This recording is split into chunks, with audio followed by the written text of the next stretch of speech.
Halo, kembali lagi bersama saya Jenafit pada mata pelajaran teknik pemesanan phrase. Hari ini kita akan lanjutkan materi mengenai pembuatan roda gigi payung. Nah, kemarin kan kita sudah membahas nih roda gigi lurus. Nah, kita akan lanjutkan ke roda gigi payung yang biasa disebut dengan bevel gear. Nah, bevel gear itu bentuknya seperti ini, teman-teman, seperti yang digambar, seperti ini. Kemudian, apa sih pengertian dari roda gigi payung sendiri? Roda gigi payung merupakan roda gigi dengan bentuk kerucut, terpancung atau konis ini. Konis ini seperti ini teman-teman bentuknya. Kerucut bisa dilihat di sini gambar. Bentuknya kan ini kan konis ini. Nah, roda gigi ini berfungsi untuk mentransmisikan daya dari satu poros ke poros yang lainnya yang saling bersinggungan dan membentuk sudut. Poros yang dimaksud biasanya bersinggungan dalam keadaan tegak lurus atau bersudut 90 derajat. Namun dalam hal tertentu dapat dibuat pasangan roda gigi dengan sudut lebih besar ataupun kecil dari 90 derajat. Dan fungsinya itu banyak banget nih bevel gear ada di dalam penggunaan dunia otomotif, kayak di mobil kayak gitu ya. Gigi kerucut digunakan untuk mengubah arah rotasi poros atau sudut yang beroperasi di mesin. Sebagai jenis roda gigi bevel juga mengubah torsi dan kecepatan antara bagian-bagian mesin. Misalnya nih, yang tak sebutkan tadi kan di dunia otomotif umumnya roda gigi kerucut digunakan untuk mengubahkan drive shaft ke diferensial dalam mobil. Dan prinsip kerjanya itu seperti apa tuh? Prinsip kerjanya yaitu tujuan dari gigi payung adalah mengirimkan gerak torsi dari satu poros ke poros yang lain. Transmisi yang biasanya harus terjadi dengan rasio yang konstan, gangguan terendah dan efisiensi tertinggi. Profil gigi, panjang dan bentuk yang berasal dari persyaratan.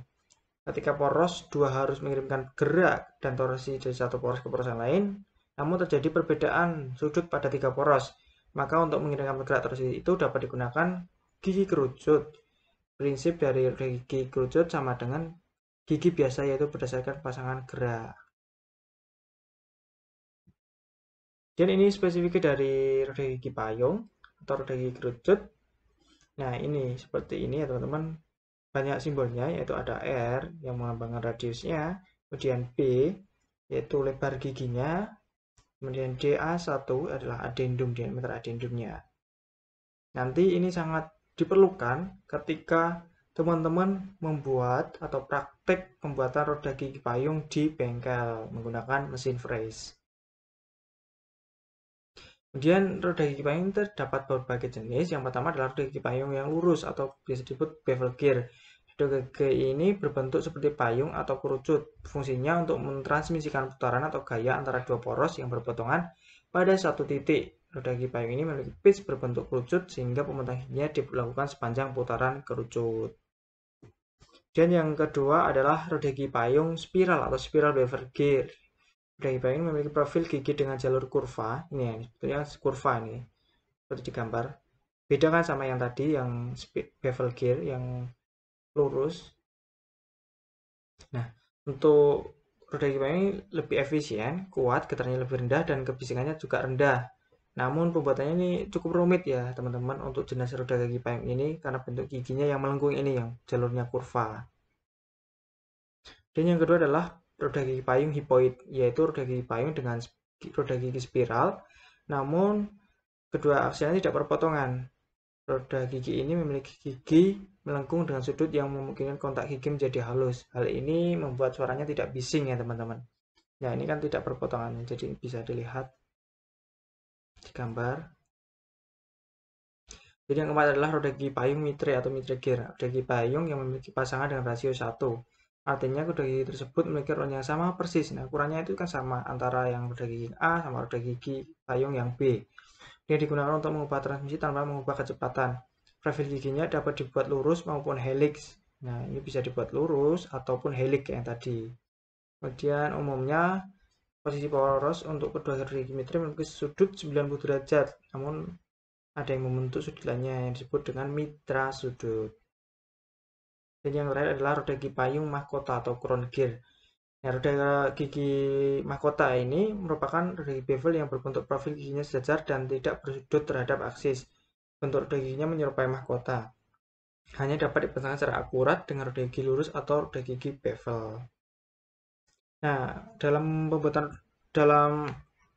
gigi payung ini terdapat nih berbagai jenis kerusakan atau kerusakan pada roda gigi kerucut.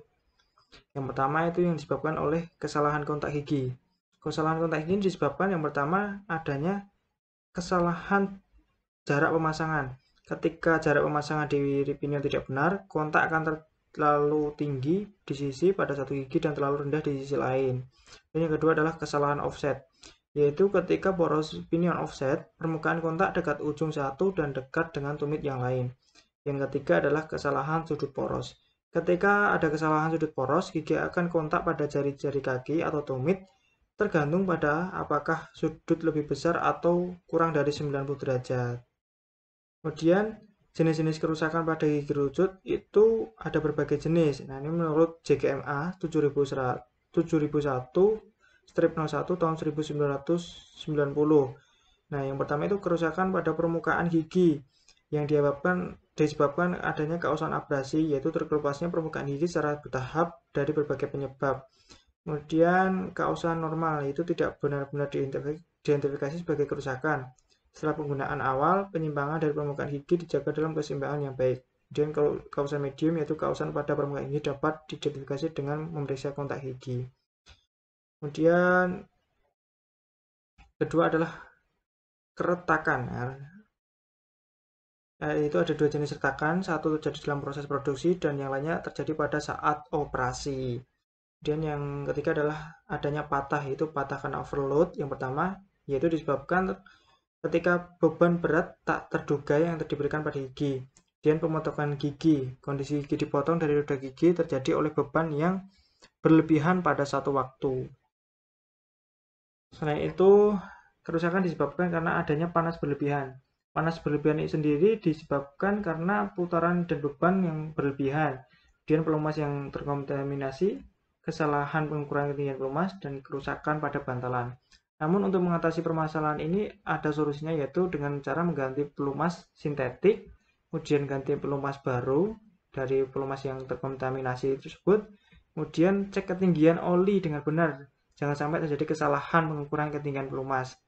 Kemudian ganti bantalan yang baru apabila terjadi kerusakan pada bantalan. Nah, mungkin itu saja ya teman-teman untuk pertemuan kali ini. Semoga apa yang saya sampaikan memberikan manfaat buat teman-teman semua. Nah, semangat belajar dan ditunggu untuk materi selanjutnya.